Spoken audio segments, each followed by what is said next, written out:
Electric নাগরদোলা ছিঁড়ে জখম হলো 5 আরোহী। ঘটনাটি ঘটেছে হাওড়া বাঁকড়া থানা এলাকার বাঁকড়া অঞ্জুমান মাঠে।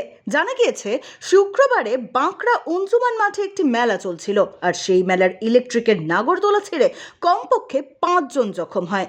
এই ঘটনায় মেলা চত্বরে তীব্র আতঙ্কের সৃষ্টি হয় এবং এলাকার লোকজন ছুটে এসে জখমদের উদ্ধার করে ইএসআই সহ কয়েকটি হাসপাতালে ভর্তি করে। এদের মধ্যে একজনের অবস্থা আশঙ্কাজনক বলে জানা গিয়েছে। মনে করা হচ্ছে যান্ত্রিক গোলযোগের জন্য নাগরদোলার কপি কলের চেন ছিঁড়ে এই দুর্ঘটনা।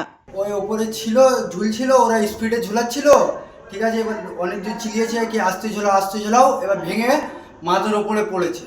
কি নাগরদোলা এটা? হ্যাঁ, ওইটা কিতনা উপরে বা পাঁচতলার উপরে। কারেন্টের নাগরদোলা? হ্যাঁ, কারেন্টের কারেন্টের মোটর থেকে চলে। চোট হয়েছে নাকি ওনার? হ্যাঁ, অনেক চোট হয়েছে। মাথায় এইদিকে পুরো রক্ত পুরো পড়ছিল, আর পায়ে পুরো এইখান থেকে নিয়ে এখানে পুরো নীলা হয়ে গেছে। ওরা কজন ছিল এতে? এতে অনেকজন ছিল, ওই 5-6 জনে হয়েছে। এরকম 5-6 জন অজ্ঞান হয়ে গেছিল। 5-6। বাড়ি কোথা আপনাদের? আমাদের বাড়ি আনন্দনগর পুলিশ ফাঁড়ি। ব্যুরো রিপোর্ট, এক্সপোজ বার্তা।